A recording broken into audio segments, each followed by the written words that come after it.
All right, so welcome everybody. My name is Nate Anderson.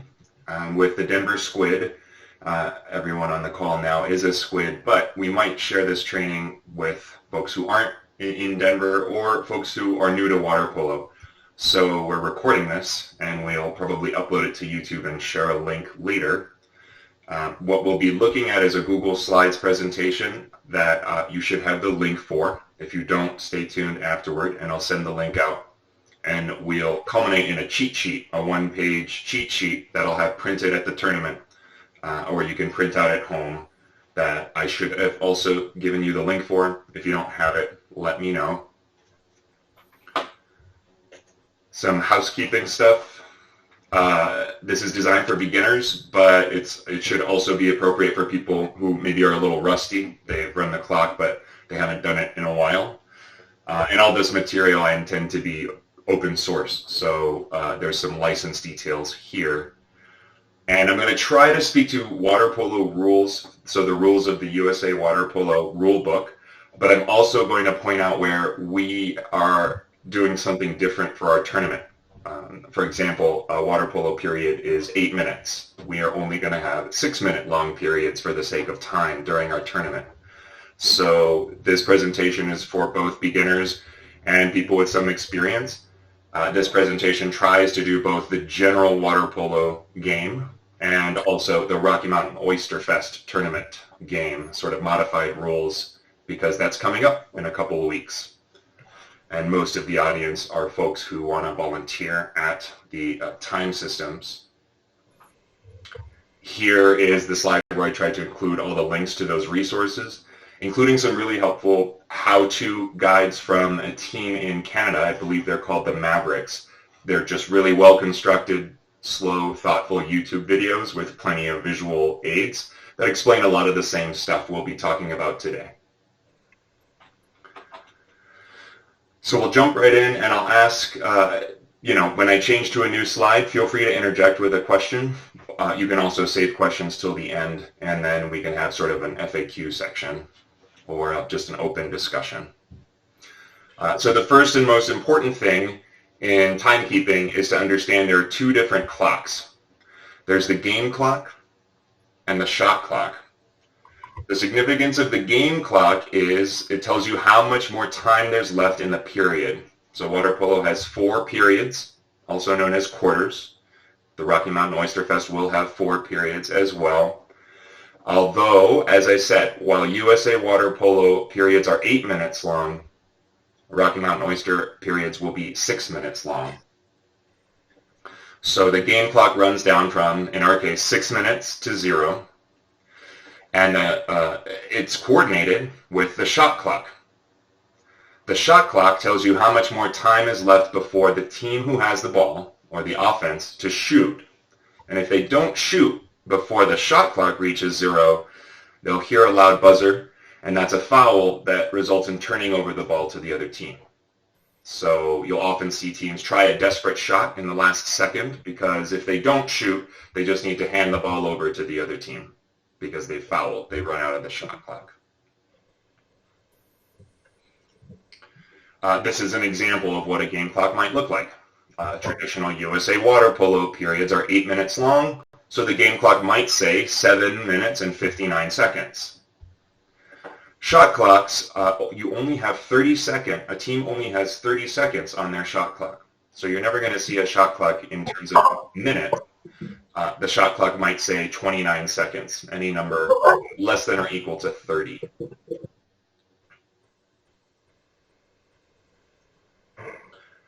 Here's what they look like, and based on the numbers we just saw, so 7 minutes and 59 seconds for the game clock and 29 seconds on the shot clock, take a look at the picture here and try to identify how many different places 7 minutes and 59 seconds appears, and how many different places 29 seconds appears.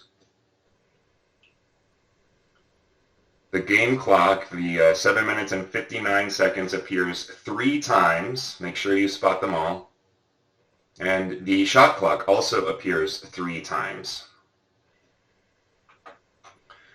I use this little symbol to coding thing to show us that 7 minutes and 59 seconds appears once on this thing here we're going to call the main scoreboard in the middle. And it also appears on each of the 2 shot clocks. Shot clocks are separable. Ours are wireless, and they can go far away from the main scoreboard.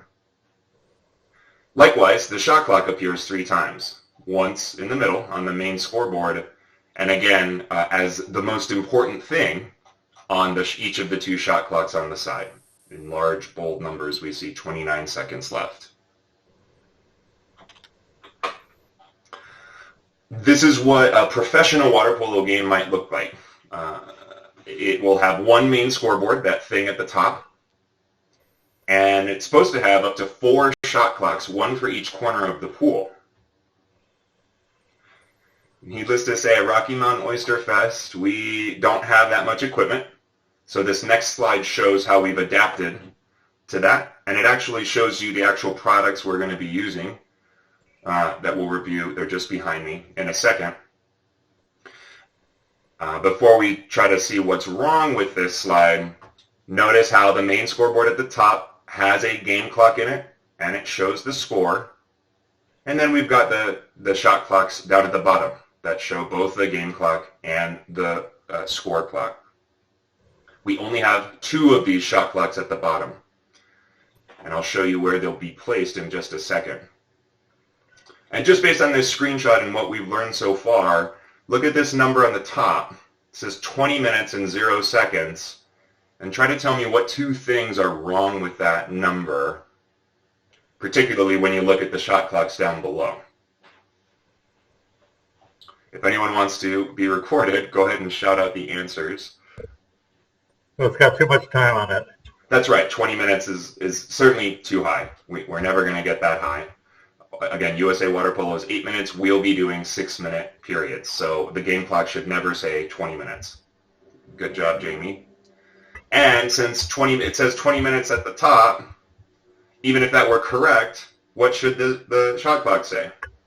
Same thing. The same thing, right? So that's another problem with the screenshots I've used here. The shot clocks show 4 minutes and 25 seconds. Thankfully, these aren't 3 separate pieces of equipment behind me, right?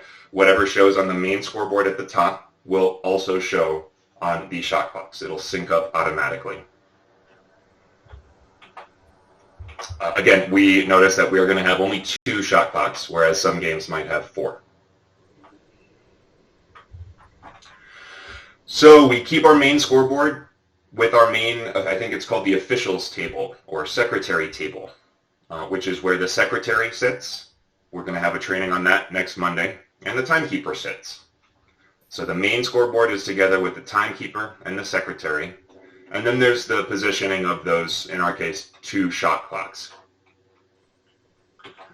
This is an example. Here's a bird's eye view of a water polo field, a water polo pool. Remember, the circle represents where the main scoreboard would go, and then the rectangles represent where the shot clocks would go. Like I said, the main scoreboard is located where we will be sitting when we're timekeepers. We're going to have a desk set up that has this behind me, main scoreboard piece on it. You'll sit together with the secretary and probably a few other folks. Hopefully they're not distracting you. Hopefully they're helping you out. They might be helping you raise flags or keep track of the score sheet, but try not to have friends there that might distract you. It's very easy to lose track of what's happening in the game.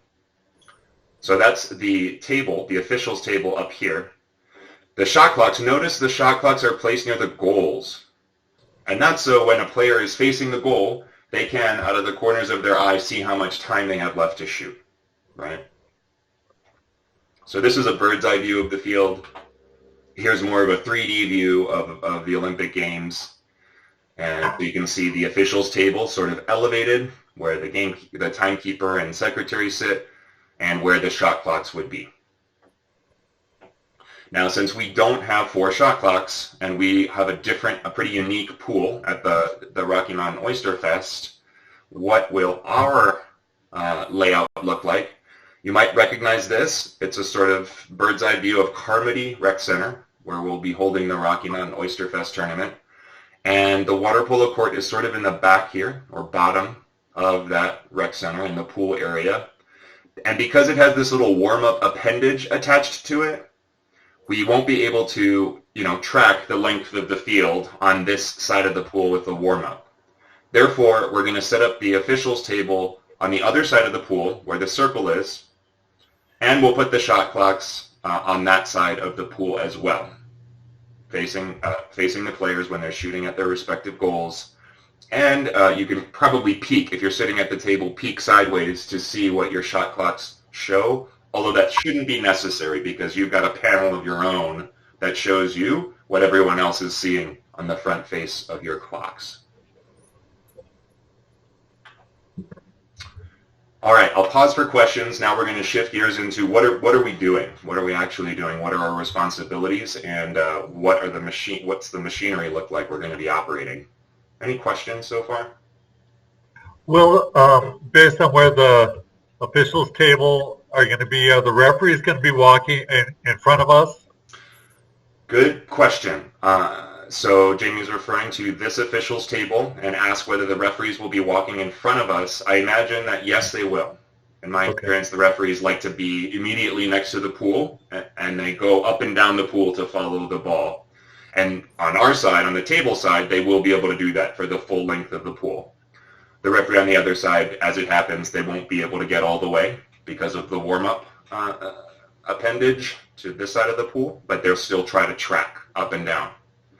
Now, keep in mind, I said there are two refs, and for our purposes, when we talk about when we do timekeeping, we'll listen to either one of them. As a rule, if you ever get flustered operating this equipment, just stop all the clocks, ask the ref for help, or ask for a break. Usually that's better than letting clocks run down, annoying players, and taking long breaks as you try to reset things back to where they were before a break. So great question, Jamie. Any other questions on the layout or the way these things look? All right. This is the responsibilities of a timekeeper. We have the rules in the USA Water Polo rules and the college water polo rules that dictate what we're supposed to do. I don't expect you to memorize this, but I want you to know what the rules say. So a timekeeper needs to keep a record of, this is the most important job, the period of actual play, timeouts, and intervals. We'll talk about those later, and I like to think of that as the game clock responsibility. The periods of continuous possession, fancy word for shot clock. Sometimes it's called the possession clock because it tracks how long the offense has possessed the ball. And then exclusion times. So in water polo, if a player commits a foul that's worse than usual, not a minor foul, but a major foul, or they trigger certain other rules that result in them being excluded. That means they'll leave the field of play, go behind their goal line for 20 seconds, and the timekeepers and secretaries will both need to collaborate on that. Mainly, they collaborate on making sure that player does not come back in before they're supposed to. So we'll learn about that rule in a second. These things at the bottom, the timekeeper must announce. I consider them slightly less important. I also don't know if we have the infrastructure to support it. So we might talk about this on game days.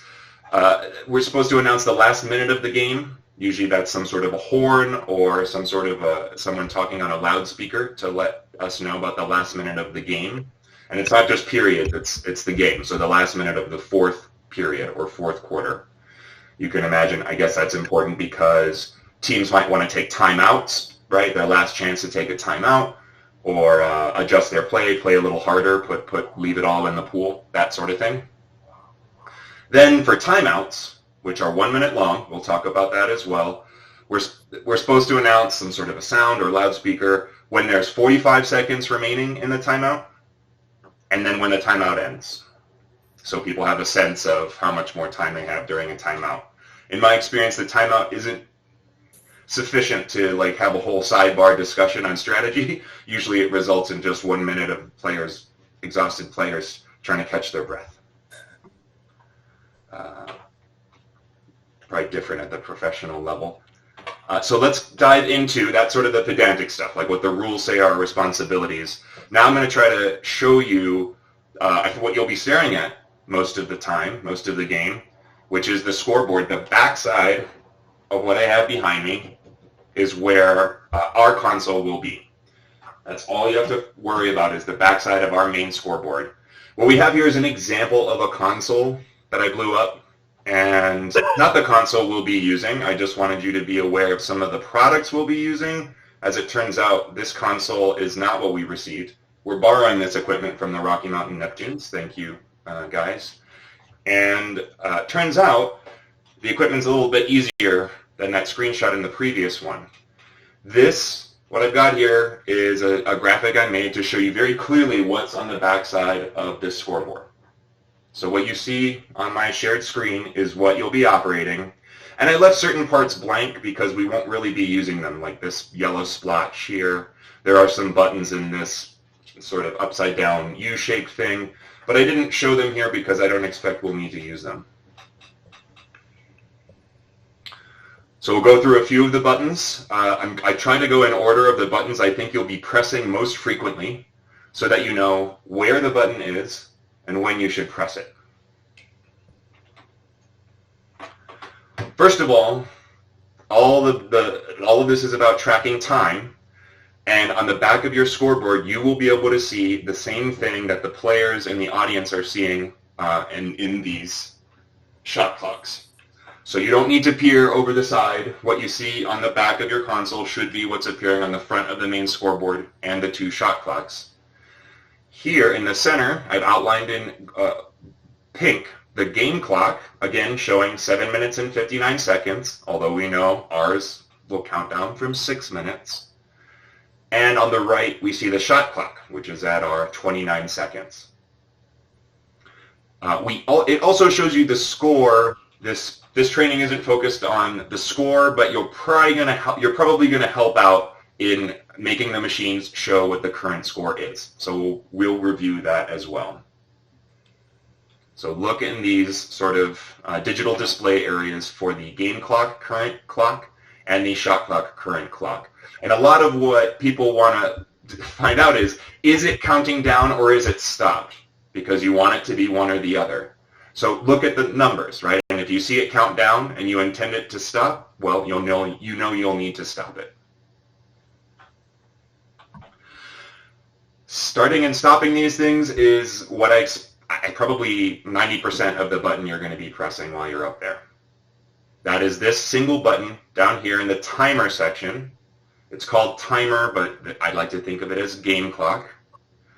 And when you press start and stop, for example, let's say the screen looked like this, and it was in a stopped phase. When you press start, things start counting down, and it will count down both the shot clock and the game clock. That means they're integrated. And I'll say it again. Pressing a single button, start, stop, will start the game clock and shot clock together, or stop the game clock and shot clock together, which is exactly the rules of water polo.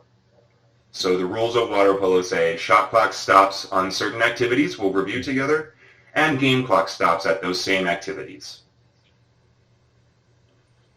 Now we'll stop. This is key, and the cheat sheet will have this stuff because I don't expect everyone to remember it after 30 minutes of training. The game and shot clocks will stop, so you'll press this button when you hear a referee whistle, in a nutshell. Referees whistle when there's something that happened on the field that stops play. Usually there's a foul. There may be one whistle or multiple whistles. We'll talk about that later on. And there's certain exceptions to this rule. That's printed on the cheat sheet. But in general, when the ref whistles, press stop. I also added an extra bullet point here because this might happen at tournaments. We might need to pause the whole game, get our stuff together because something's wrong. And during that time, which might take 1 minute to 5 minutes, as you have a sidebar over at the officials table, of course, the game clock should not be running. Your start, you might think of it as restart the clocks by pressing the same button. It's a sort of a toggle, right? So you press the same button to stop it as you do to start it, and you start it at certain key points in the game. I have 3 bullets here. Let's say you just started your first period. When that happens, the players sprint towards the middle of the pool where the ball's thrown, and you press start once the first player touches that ball and has control of it. That is when the clock starts. Not when the referee blows the whistle and they start sprinting once a team has control. And we'll see that theme come back again and again. I'm sure if you accidentally press start a little early, nobody's going to mind that much. But you're potentially cheating one of the teams because you'll start the shot clock a little earlier than it would have been. So after a sprint, when someone touches and controls the ball, after a foul, so in that case, the clock would have been stopped because you heard the ref whistle. So when do you restart it? You restart it, as a rule of thumb, about 3 seconds later. Technically, if the person who was fouled picks up the ball and throws it right away, you can start it then. That person is supposed to have done something to put the ball back into play within 3 seconds.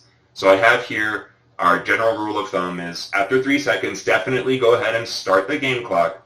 But if the player puts the ball into play, which basically means throw it, swim with it, pick it up and drop it, you can start it sooner than 3 seconds. Finally, there's the idea of a penalty shot. That's a very severe foul where the one player is given a chance to shoot sort of one-on-one against the goalie.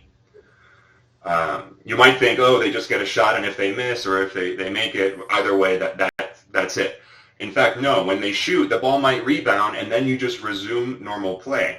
And what that means is we got to get our game clocks and shot clocks ready to go when the ball leaves the player's hand on the shot. Press start again. Hey, Nate, question. Yes. On the foul, sometimes, right, the ball will get away from the player who gets the foul. They may come up and be disoriented and have to swim to the ball. When do you start counting to 3 seconds? Yeah, I would say when they have control of the ball. That's a great point, right? So as Keith said, he said, let's say a player gets a foul. Somebody grabs my arm and then pulls me down, and the ball gets knocked a good 10 feet away from me. The referee will whistle, and what do? Stop the shot clock, right? Because I was fouled. But now I've got to swim 10 feet to go fetch it. I'm all disoriented, like Keith said. I'm coming up from underwater. It seems unfair if it takes me 8 seconds to even go get the ball for the clock to start before I've touched it. So, to Keith's point, let's see if we can modify this real time. I'm going to say after 3 seconds, when a player gets control of the ball again. And I think you see that same thing in the videos from the Mavericks. Good question. I hope that answered it. Any other questions on this idea? I had a similar question involving major foul, exclusion fouls. Mm-hmm. If the person being excluded has not left the area. So I think Jamie asked, in the case of exclusion fouls where a player needs to leave the field, what happens if the player's not left the field? Is that right, Jamie? Yeah. I don't think the referee will really let play resume if that's the case. Generally, the referee will do a lot of to get attention of the players, in particular the player that was excluded, and make sure that they leave the field. Jamie's right, though. Confusion happens. We had, in our case, in the Atlanta tournament, some player leave the field who was not, in fact, the excluded player. That has its own set of rules. The referee will come and correct the situation with both you, the timekeeper, and the players. But in general, to Jamie's question, the referee won't really let the game resume until that player's left the field. Okay.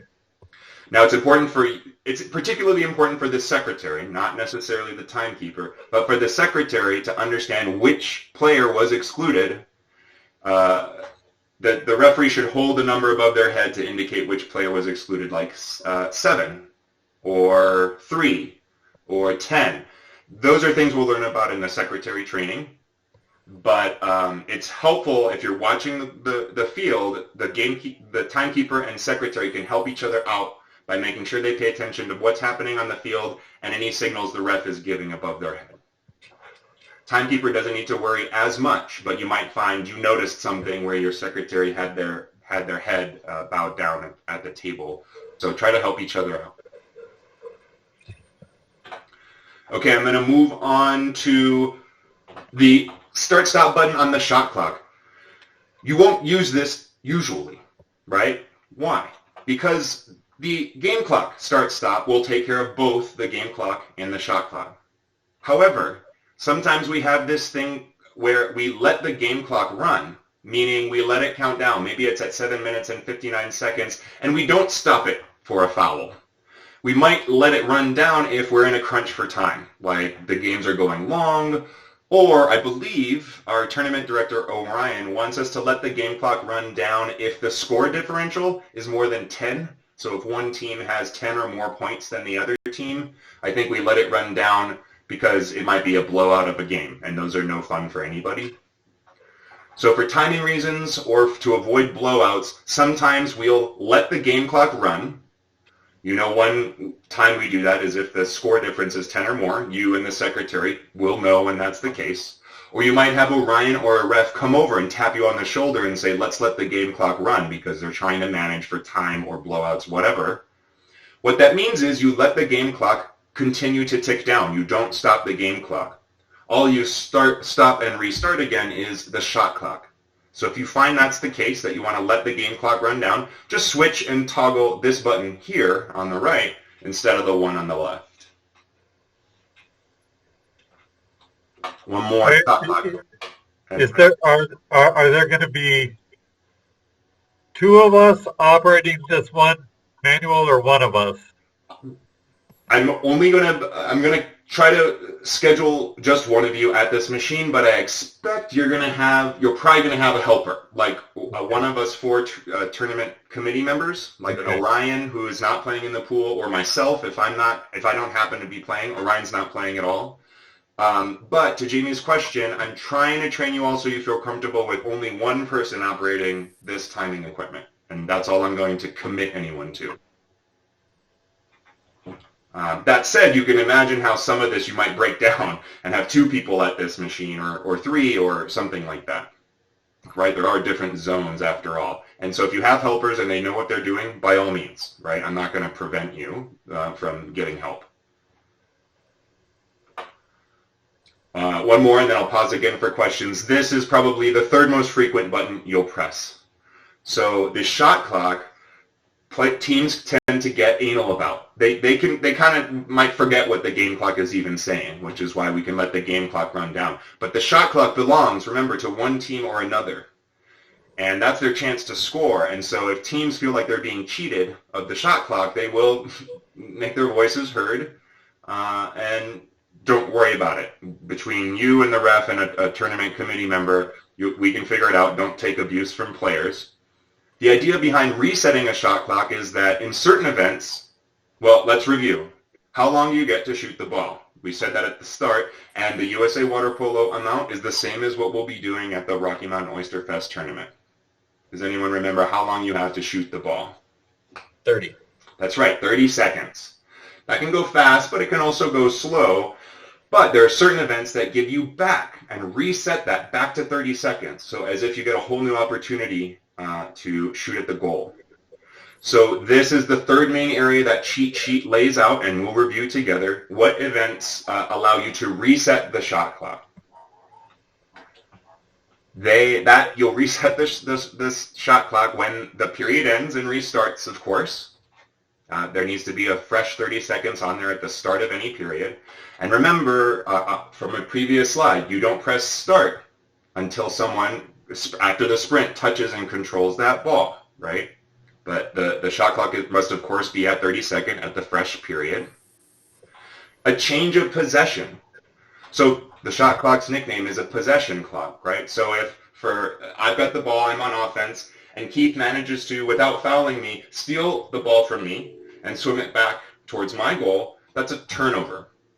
Or let's say I make a bad pass, Keith has his hand up and he intercepts it, and now the ball's his without any foul or foul play. That's a turnover. And because Keith's team now has the ball, they get a fresh opportunity. So hit that reset button to give Keith's team the 30 seconds. Third reason to reset the shot clock, anytime someone shoots. And some people can get pedantic about the definition of shoot, but I think you use your judgment. The idea is the ball leaves the player's hand, it's directed at the goal, and it's a shot no matter what happens to it. The Mavericks video does a good job explaining. If I If the shot is blocked, reset the shot clock. If the shot makes the goal, reset the shot clock. And you're about to stop everything anyway, but reset the shot clock. If it bounces off a bar in the goal and back in the pool, doesn't matter, reset the shot clock. If the goalie blocks it, reset the shot clock. If it goes out of bounds, anytime there's a shot, reset the shot clock. This is the interesting part.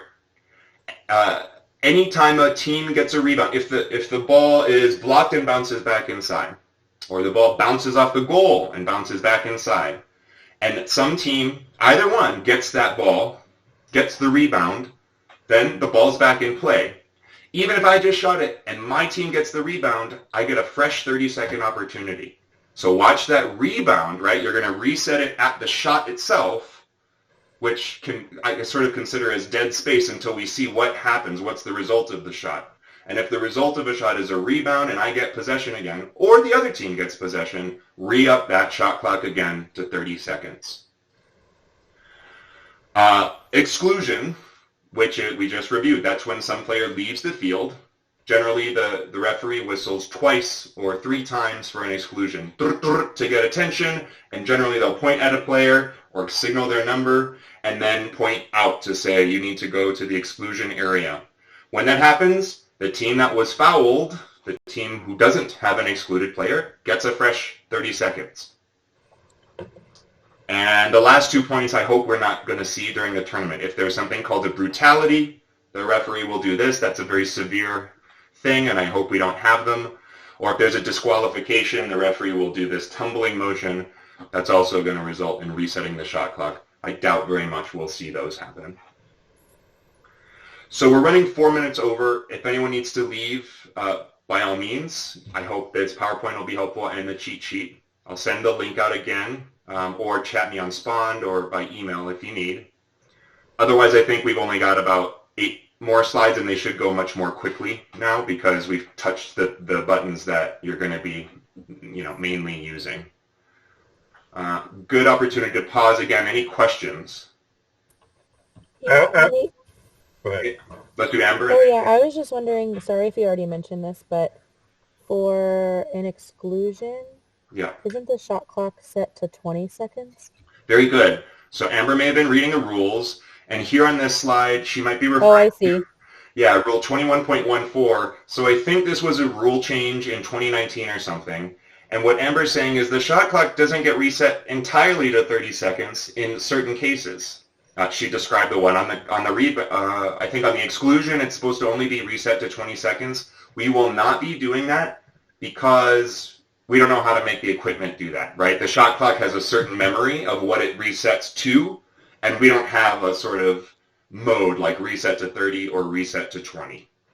Also, in talking with other teams, like Atlanta, we didn't happen to do that. They weren't even aware, so good for you for knowing the rules. And talking with the Rocky Mountain Neptunes, who we got this equipment from, they're like, yeah, even USA Water Polo, some events don't do that because their equipment is this simplistic stuff, right, with one reset value. So Amber makes a great point. We see it a lot at international play, so FINA and Olympic level stuff. I believe the shot clock's reset to 20 seconds because their rules changed and USA copied. But we're just going to pretend that didn't happen. Always reset shot clock to 30 seconds. Does that mean that the exclusion is 20 or 30 seconds? The exclusion is 20, and I realize because I keep bouncing these numbers around, it's easy to confuse them. Shot clock 30 always, based on what we just said at our Rocky Mountain Oyster Tournament. Exclusion 20 seconds, or some event happens before 20 seconds that allows them to leave, and we'll see what those are later. So great questions. Any last questions before we leave this slide? All right.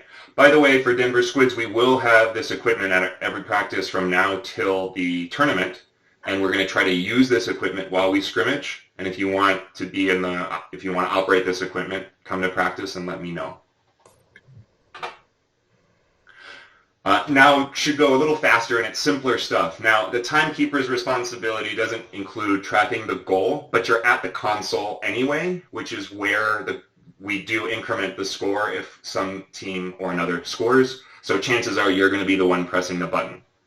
But note what I say here. It's your game secretary who's going to be watching the referee. Ultimately, it's the referee's call when a goal is made.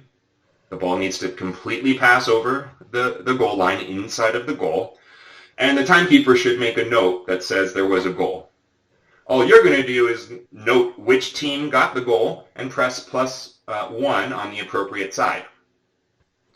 What we're going to do, simple convention that's in the USA Water Polo rules. I don't know whether to put my hands up or not. White team on the left, blue team on the right. Okay? The console, unfortunately, says guest on the left and home on the right. I don't know if that maps to white and dark or blue. Just white on left, dark on right. Okay? And our caps are dark blue. So you'll often hear me say the words dark and blue interchangeably. So, of course, the scores will start at the very beginning of a game at 0-0. You increment as the game goes on. It's important to manage it because everyone's going to be looking at it, right? The goal is shown, if you can see me, I'm pointing at it, right? Home on the, it's sort of backwards here, right? If you're looking at it, oh shit. No, that's got it backwards from the console, doesn't it? Where guest is on the left and home is on the right. Here as I'm looking at it, guest is on the right and home is on the left. No matter, let's stick with it. For your control, white on left, because when you're facing the field, that's where white should start as well. That's what I'm trying to keep it consistent. White should be starting on the left side of the field from the officials' table's perspective. So I think your perspective is what matters. So left is the white team, right is the dark team. And I might even table something onto the console to help us remember that. If you overshoot and get the goal wrong, like whoops, you gave it to the wrong team, that's what the minus buttons are for, right? Just adjust it back down. And the timekeeper is not the primary person responsible for goal. In our training next Monday, we'll learn about the secretary and the score sheet, which should reflect what the ref said. And that score sheet is a running log of what happened, which that should be the source of the truth as far as which team had how many goals. Any questions on goals? All right. Exclusions, and these were the questions Jamie was just asking. So, and I've sort of blanked out the console here because you're not going to be doing anything with the console. When some player gets excluded, and this is actually the secretary's responsibility, but I imagine the timekeeper and secretaries will work together. When some player is excluded, that secretary, which is going to be writing the score sheet, will note at what time the player was excluded. And let's say in my example here, the secretary notes 7 minutes and 22 seconds. Do some mental math. Do it together. If you're bad with numbers like me, it might be a struggle. Subtract 20 seconds. Why 20 seconds? Anybody? Because? That's like maximum length of exclusion. That's right. That's what an exclusion. Yeah, that's what we're doing here, right? We're going to track how long that player must remain outside of the pool for. Or I'll put it this way. The latest opportunity you might be able to get in is at when the game clock says 7 minutes and 2 seconds.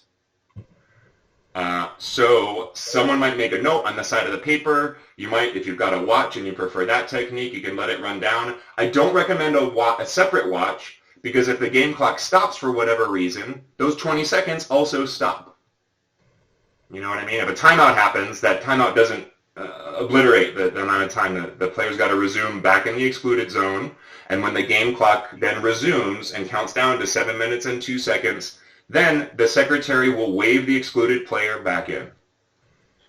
We'll talk about it more at Monday's practice, but we bought these cool flags. If you're waving in a white player, admitting Aaron here. If you're waving in a white excluded player, you wave the white flag. If you're waving in a dark or a blue excluded player, you use the blue flag. When I say you, I think that will be the secretary, but the timekeeper and secretary might want to collaborate on that, in particular because it has to do with timing. Do we have a red flag?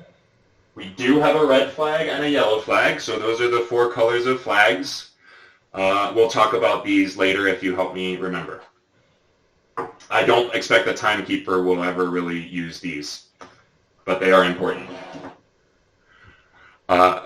Now, real quick, before we leave exclusions, The player might be able to get back into the field before 20 seconds is up if one of these three things happen. I have them listed. If there's a goal, no matter whose goal. If there's a turnover, usually that means, usually a player is excluded if they're defending and they get too handsy trying to prevent a goal.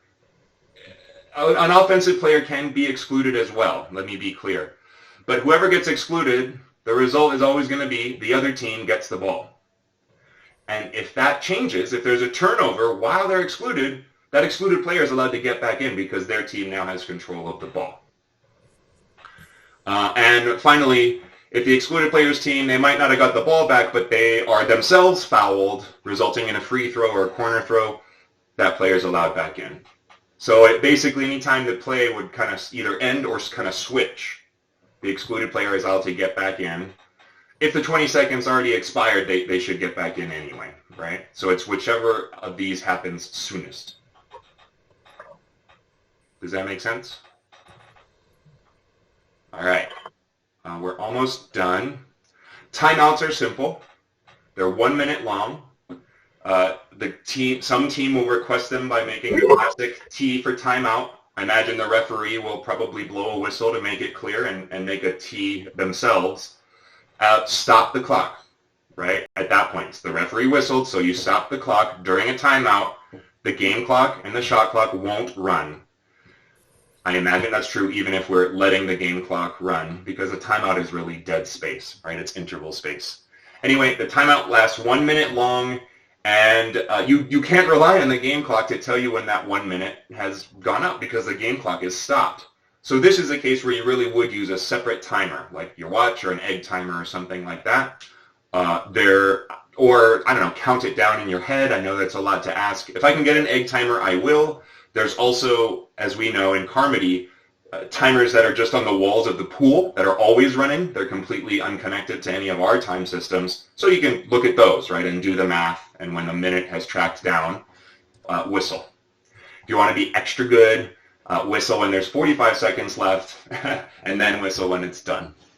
Nate, is there a horn in the game clock? There is a horn. I don't know if it's possible to arbitrarily sound the horn. That would be a handy feature to just press a button and it makes a noise so that you can signal stuff like the end of a timeout. Let's check that out.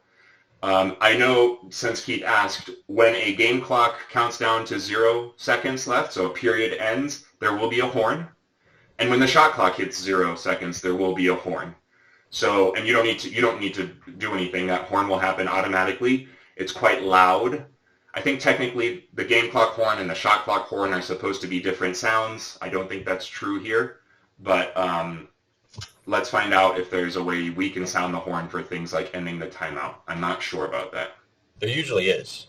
Yeah, it makes sense. And I'm going to get behind the thing if people are still willing to stick around and experiment. And so you all can literally ask questions and I'll kind of let stuff play, press some buttons, and we'll see what happens in just a second.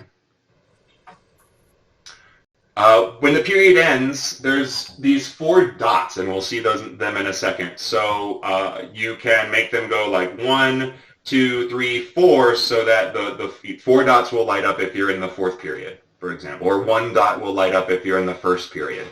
This isn't crucial to me, but it'll help our audience understand what's going on. Even players in the pool sometimes. At Atlanta, we've had cases where we're like, what period is it?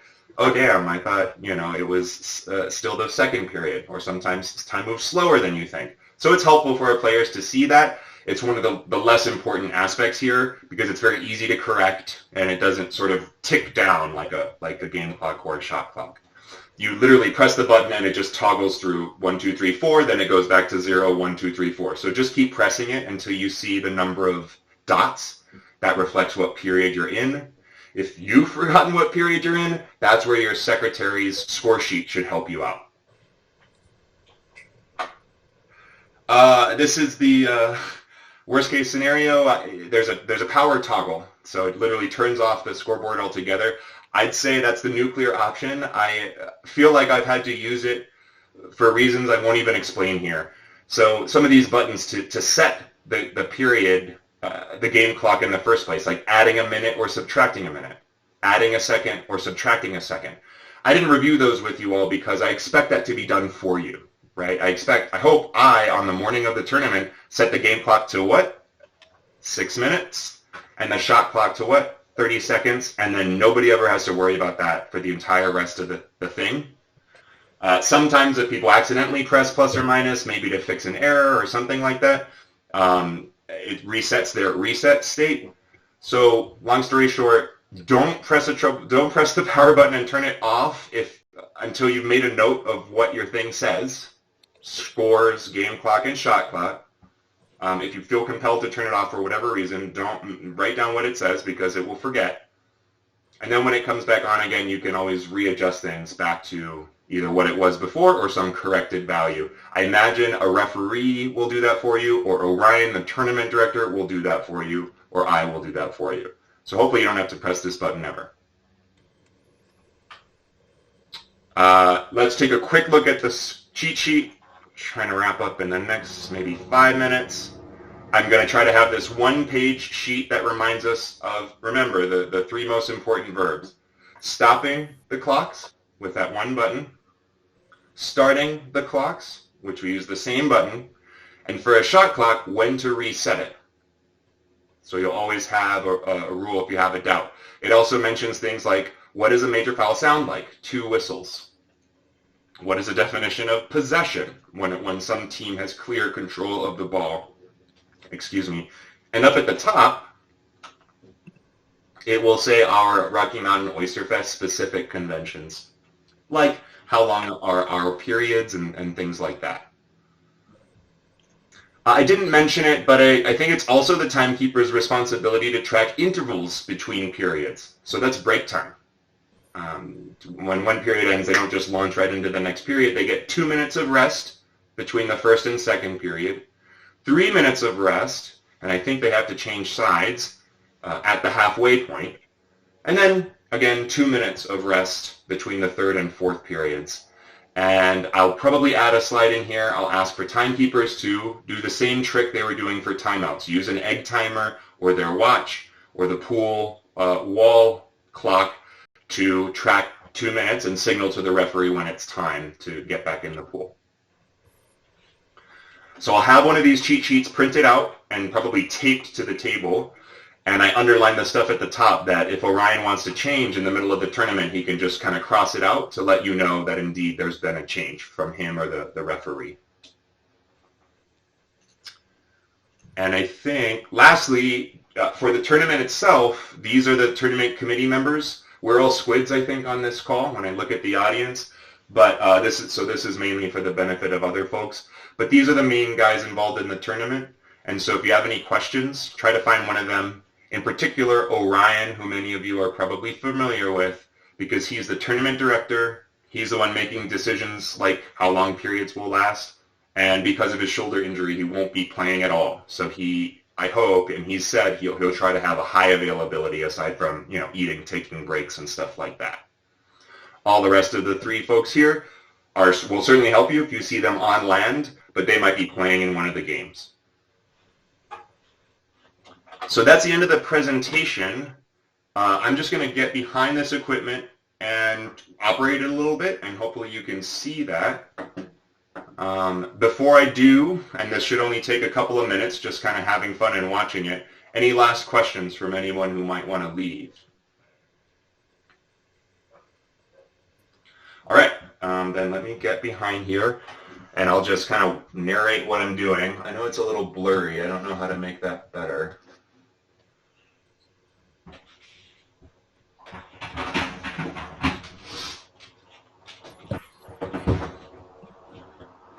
One thing, we are renting this equipment from a youth water polo team, and so please be careful with it. I'd really like to not break a bunch of kids' equipment. I believe I have it set to what's my period length?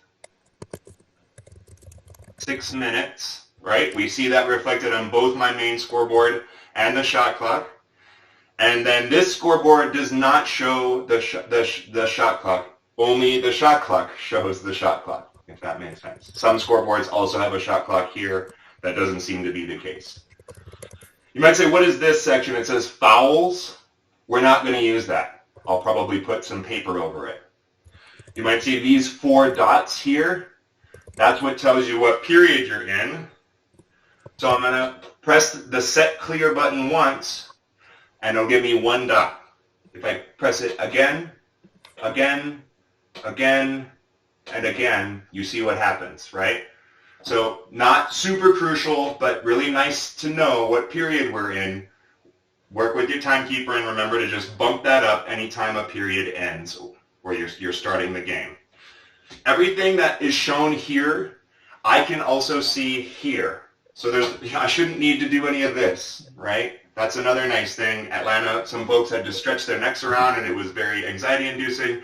I'd like you to keep your eyes on the console and the game. Any questions? So ignore fouls, and then of course what do we have here? The scores themselves. Remember, guest is white, the white team, the Whitecaps. Home is blue, the dark team.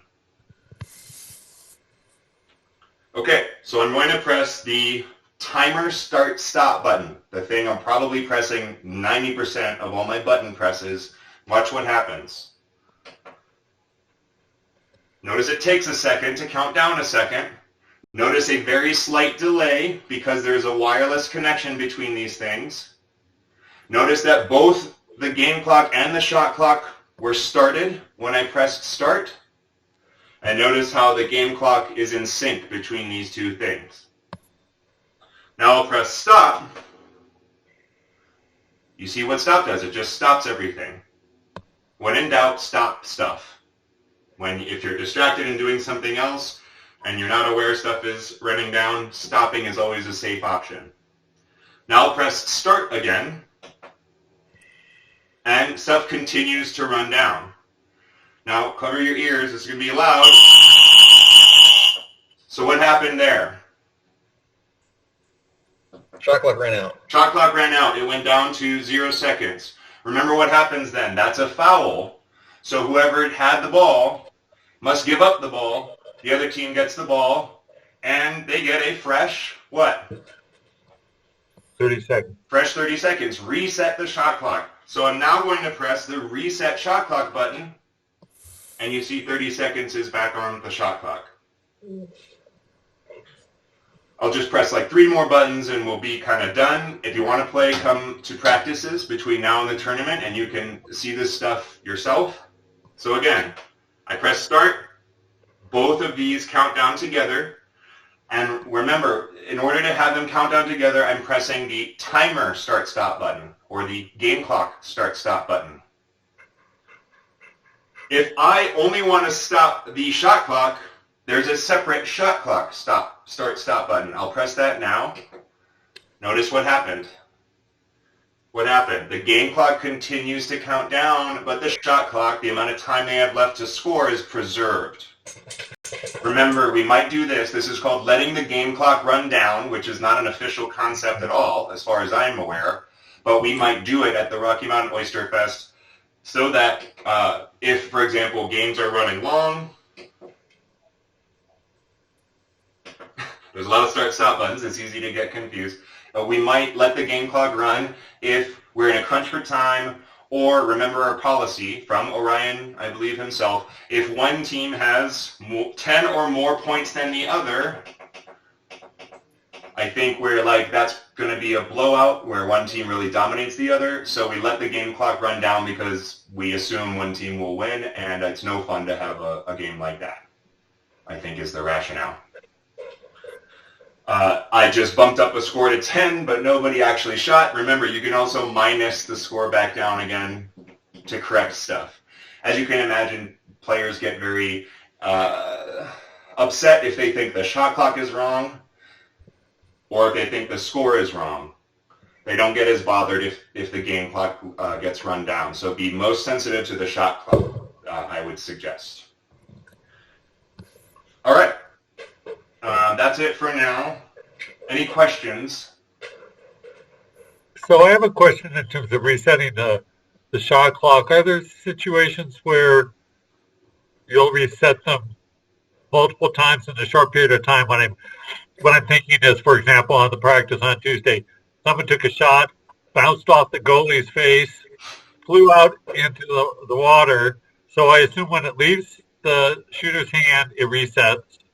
Very good. That's rule number one. So Jamie's just following the rules, right? And the rules will be on the cheat sheet. So when do we reset? Jamie cited, first of all, Jamie explained a series of events that happened on our practice Tuesday. Someone shot the ball at the goal. It hit the goalie square in the nose. It bounced off his face, the goalie's face, and out into the field, whereupon somebody grabbed it. I don't remember which team. You'll have to tell me, Jamie. But they got possession and play resumed. Do you remember, Jamie, which team got the ball after that? I don't, but all I'm wondering is how many times do we reset, right? And yeah, I mean, if the opposing team gets the ball, I assume if the same team as the goalie got the ball, you would reset when they got the ball. Well, let's talk it through. So regardless of who gets the ball after the rebound, and that's a beautiful thing, let's just remember the rules of resetting the shot clock. So I'm going to let it run down by pressing start, stop. When a player shoots, you must reset the shot clock. No questions asked. I just reset the shot clock. It's going to take 5 seconds for that ball to bounce off his head and go out into the outer field where the offense regains control of the ball. That's another event resulting in resetting the shot clock. So to Jamie's point, and I'm going to stop everything again, to Jamie's point, his first question, yes, you will find, particularly in situations like that you're resetting the shot clock in rapid succession. In particular, I think it's the shooting scenario because of what Jamie described. That shooting is a reset trigger, and regaining possession is a reset trigger. Notice at no time did we stop the game clock, or the shot clock for that matter. We simply pressed the reset button multiple times. And then, as Jamie said, I asked him to clarify which team got possession of the ball after the bounce and the rebound. It doesn't matter for the sake of resetting the shot clock, right? And I put that in the rules. If the offense who had the ball gets it back, still a reset. If the defense, whose goalie just got smushed, gets the ball, it gets reset because now they get their own fresh opportunity, of course, and they'll counterattack, right? They'll swim to the other end of the pool. So great question, great example. The only thing that might have thrown any of that off is if the goalie now starts bleeding out of their nose. Player safety is number one concern. Referee will probably do all sorts of whistles. Of course, remember, to be safe, stop stuff, right? If when in doubt, just stop the clocks. In cases where player safety is in jeopardy or there's someone actively bleeding in the pool, they need to exit the pool before play can resume. So that would have been a special scenario. Great question there. Any last questions? We're at about an hour now.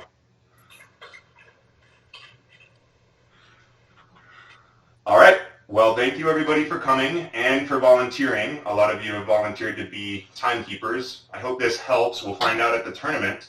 And have a great night. Send me emails if you have any questions, or I'll stick around in the Google chat. Bye. And I'm going to stop recording if you want to have just sort of one-on-one question time. Thank you all.